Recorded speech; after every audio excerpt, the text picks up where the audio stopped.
Assalamualaikum warahmatullahi wabarakatuh.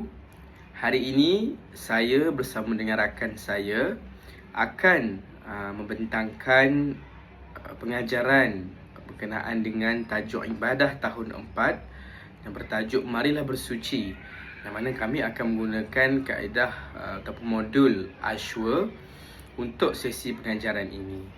Jadi modul Ashwa ini ada 5 perkara dalamnya. Kita pergi dulu yang pertama, iaitu A, yang membawa maksud analyze. Analyze ini adalah perkara pertama yang perlu dilaksanakan oleh guru untuk memulakan pengajaran, iaitu menganalisis murid. Analisis kelas, analisis murid yang berada di dalam kelas itu. Jadi kami telah memilih kelas yang inklusif. Kelas inklusif iaitu kelas 4 Dahlia, yang mana dalam kelas tu tahap kecerdasan murid ini ada 5 murid yang cerdas, 20 sederhana dan juga 3 yang lemah. Yang mana gaya pembelajaran yang akan kami gunakan adalah visual, auditory dan juga kinestetik. Ini adalah gaya pembelajaran yang kita akan gunakan sesuai dengan tahap murid yang berada di dalam kelas tersebut. Kemudian pengetahuan yang sedia ada kepada murid itu, yang mana murid sebenarnya dia mengetahui perkara-perkara yang najis, dan murid juga tahu yang mana najis ini perlu dibersihkan dulu sebelum kita beribadah. Jadi maksudnya murid tahulah yang najis ini adalah sebenarnya perkara yang kotor, benda yang kotor. Dan kalau benda yang kotor ini tidak boleh dibawa solat, perlu dibersihkan dulu. Jadi kita nak tengok juga macam mana. Jadi dalam tajuk ini, dalam bab ini, kita akan tengok sebenarnya macam mana cara untuk kita membersihkan najis-najis yang terdapat dalam hukum fiqh. Okey, kita pergi pula kepada perkara yang kedua dalam modul Ashwa, iaitu S, yang bermaksud state objective, iaitu objektif pembelajaran. Jadi kita kena tahu juga apa objektif pembelajaran, apa yang murid itu perlu capai sebelum kita mengadakan pengajaran. Yang pertama, sebenarnya pada akhir sesi pembelajaran, murid akan dapat yang pertama, menjelaskan maksud najis dan kepentingan membersihkannya sebelum beribadah. Jadi murid akan tahulah beberapa jenis najis yang terdapat dalam hukum fiqh Islam. Jadi bila mana mereka tahu, mereka akan tahu macam mana kita nak membersihkannya. Okey, tak apa, kita tengok dulu kepentingan yang kedua, iaitu mengenal pasti dan mengelaskan 3 jenis najis dalam Islam, iaitu najis mukhaffafah, najis mutawassithah dan juga najis mukhalazah, serta dapat memberi contoh bagi setiap jenis. Itu adalah objektif yang kedua. Mereka tahu kelaskan najis-najis yang ada dalam hukum fiqh, ada 3 lah, mukhaffafah, mutawassithah dan juga mukhalazah. Dan juga yang ketiga, mereka juga akan tahu dan boleh untuk menjelaskan cara menyucikan setiap jenis najis berdasarkan hukum fiqh yang betul. Jadi ini 3 objektif yang kita perlu tahu sebelum kita memulakan pengajaran, agar murid-murid ini perlu diberikan penekanan sedikit untuk mereka mencapai objektif pengajaran pada hari tersebut. Assalamualaikum dan selamat Hari Raya. Jadi insya-Allah kita akan teruskan perbentangan kita, iaitu bagi kaedah Ashwa dalam tajuk ibadah tahun 4 pendidikan Islam, iaitu tajuknya Marilah Bersuci. Jadi untuk kaedah Ashwa ini, S yang kedua iaitu select method, iaitu kaedah, media dan bahan yang digunakan, bahan pengajaran yang digunakan. Okey, kita tengok yang pertama, iaitu dari segi penerangan.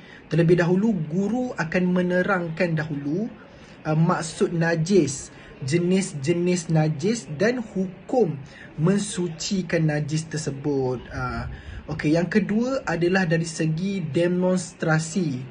Okey, guru akan menunjukkan cara menyucikan setiap jenis najis menggunakan bahan simulasi seperti air, kain dan bekas air mutlak.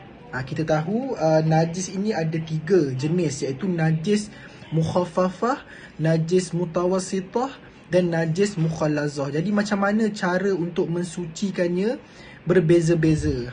Kalau kita tengok Yang pertama, najis ringan mukhaffafah, caranya kita merenjiskan air sahaja. Dan yang kedua, mutawassithah, ada caranya. Dan seterusnya yang ketiga juga caranya berbeza. Setiap tiga tu guru akan menunjukkan demonstrasi terlebih dahulu dengan menggunakan air, kain dan bekas air mutlak. Okey, seterusnya iaitu latih tubi. Murid melakukan latihan praktikal mencuci najis dalam kumpulan kecil. Bila guru dah buat demonstrasi, dah tunjuk cara macam mana nak buat, murid pula akan melakukan praktikal, latihan praktikal untuk mencuci najis. Tak kisahlah jenis najis itu yang pertama ke, yang kedua ke atau yang ketiga. Okey, seterusnya adalah perbincangan. Okey, murid berbincang dalam kumpulan mengenai kesan tidak membersihkan najis dengan betul. Antara contohnya, kalau kita tak bersihkan najis ni, akan kita tak sah solat dan sebagainya. Jadi murid-murid melakukan perbincangan. Okey, yang seterusnya adalah media dan bahan pengajaran. Okey, untuk ini ada kad imbasan yang mengandungi contoh najis mukhaffafah, najis mutawassithah dan mukhalazah. Najis mukhalazah digunakan bahan dan media dan bahan pengajaran. Ada contoh dia, kad imbasan. Okey, yang terakhir adalah bahan simulasi seperti air bersih, botol air mutlak, kain putih dan bahan untuk mewakili najis. Contoh dakwat merah untuk najis untuk najis mutawassithah. Okey, contoh dakwat merah kita buat contohlah. Contoh dakwat merah itu kita boleh anggap sebagai darah. Jadi macam mana kita nak sucikan kategori darah ni di bahagian najis apa? Okey, jadi murid menggunakan bahan simulasi seperti air. Okey, dia akan bersih terlebih dahulu dan adalah cara-cara untuk mensucikannya. Okey, kita tengok pula untuk kaedah Ashur. Yang seterusnya adalah U. U merujuk kepada utilize media dan material. Okey, iaitu media dan bahan. Okey, untuk ini guru akan menayangkan video pendek mengenai kepentingan kebersihan dan kesan buruk jika tidak membersihkan najis dengan betul.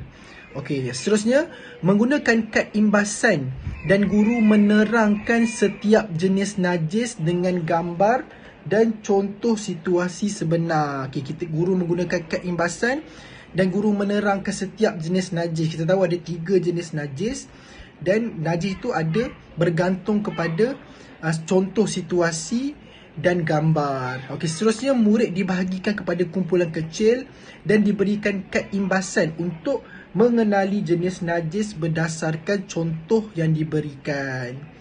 Okey, yang seterusnya demonstrasi amali.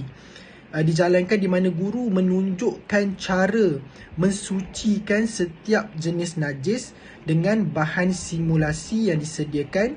Dan yang terakhir, murid melakukan aktiviti membersihkan najis secara berkumpulan mengikut jenis najis yang diberikan kepada mereka. Jadi inilah antara media dan bahan yang digunakan oleh guru dalam kaedah Ashur ni. Okey, jadi guru akan tunjukkan cara bagaimana dan murid akan melakukannya. Dalam kumpulan murid akan melakukannya. Contoh najis yang didapat adalah najis mukhaffafah, najis yang paling ringan. Okey, air kencing kanak-kanak yang berumur 2 tahun ke bawah. Macam mana cara nak mensucikannya? Jadi hanya perlu merenjiskan sahaja pada najis tersebut. Okey, sekian saja untuk bahagian saya. Kita sambung untuk part yang seterusnya. Terima kasih. Baiklah, terima kasih kepada sahabat pembentang yang sebelum ini. Seterusnya saya Muhammad Ridwan bin Abdul Latif akan meneruskan pembentangan kita dengan capital R dalam model Ashur, iaitu require participation, iaitu maksud dalam bahasa Melayu dia penlibatan murid-murid dalam sesi pembelajaran yang kita laksanakan di dalam kelas ataupun di luar kelas. So agar pembelajaran kita, sesi PDP kita ni lebih bermakna lebih berkesan terhadap murid-murid, kita perlu melibatkan murid dalam sesi pembelajaran. Iaitu caranya, contohnya kita gunakan kaedah kuis interaktif untuk melibatkan murid-murid dalam bersoal jawab berkenaan topik yang kita ajar pada hari tersebut. Antara kuis interaktif yang kita boleh berikan kepada mereka ni adalah menggunakan aplikasi Quizizz. Contohnya Quizizz, dalam soalan Quizizz tu kita boleh tanya apakah jenis-jenis najis, dan kita bagi gambaran, kita bagi beberapa contoh-contoh najis supaya mereka boleh pilih dalam kuis tersebut.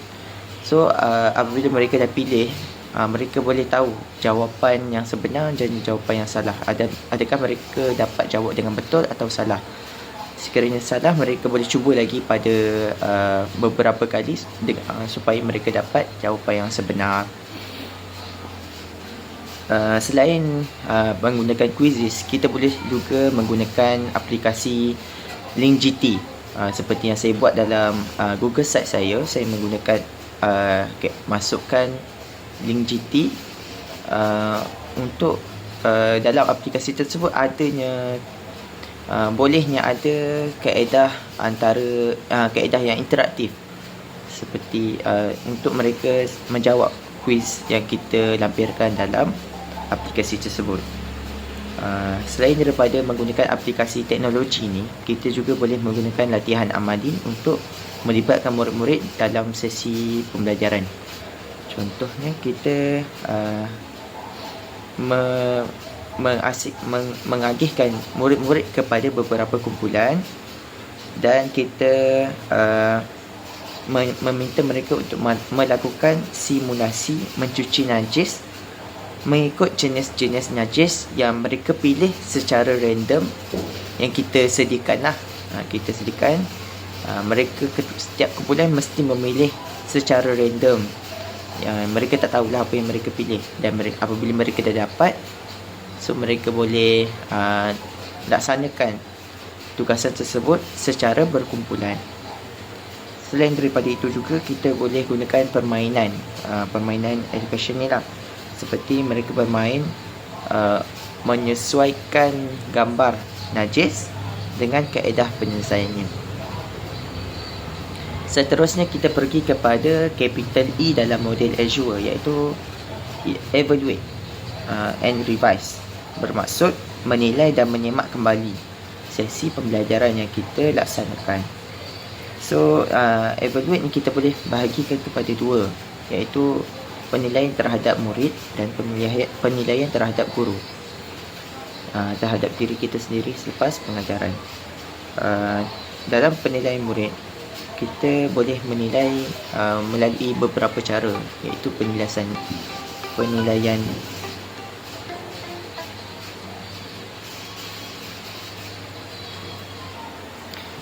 dalam contohnya penilaian lisan. Guru menyoal murid tentang maksud najis dan jenis-jenisnya untuk menguji pemahaman mereka apa yang kita dah ajarkan dalam sesi PDP kita. Seterusnya penilaian dalam bentuk bertulis, seperti lembaran kerja kita bagi kepada mereka untuk selesaikan, untuk mengisi jadual perbezaan antara najis mukhafafah, najis mutawasitah, najis mughalazah, serta cara menyucikannya. Dan penilaian amali penilaian amali ni kita boleh laksanakan secara yang tadi sebelumnya, iaitu penglibatan murid. Waktu kita libatkan murid dalam amali tu, kita boleh buat penilaian juga pada apabila mereka melaksanakan amali tersebut. Seterusnya terhadap penilaian terhadap guru. So apabila kita dah selesai sesi pengajaran, guru ni sepatutnya melaksanakan refleksi terhadap sesi pengajaran mereka lah, supaya kita nak tengok keberkesanan kaedah pengajaran. Guru menilai sama ada penggunaan video, slide dan bahan simulasi yang kita gunakan dalam sesi pengajaran adakah berkesan, adakah membantu untuk adakah membantu untuk memahamkan murid dalam sesi PDP kita. Selain itu, guru juga perlu mencatatkan pemerhatian mereka mengenai tahap kefahaman murid dan mengenal pasti murid-murid yang memerlukan mengenal pasti apakah penambahbaikan yang guru perlu lakukan dalam sesi PDP seterusnya. Dan seterusnya, guru juga perlu membuat cadangan penambahbaikan dalam sesi PDP. Jika masih ada murid yang keliru terhadap apa yang kita ajarkan, guru perlu menggunakan lebih banyak latihan praktikal ataupun lebih banyak menggunakan aplikasi teknologi contohnya untuk membantu sedikit sebanyak penambahbaikan PDP kita pada masa akan datang. Jadi setakat itu saja daripada kumpulan kami dalam membentangkan model Azure untuk topik yang kami gunakan dalam PDP menyampaikan tentang tajuk marilah bersuci dalam ibadah tahun 4. Sekian, terima kasih.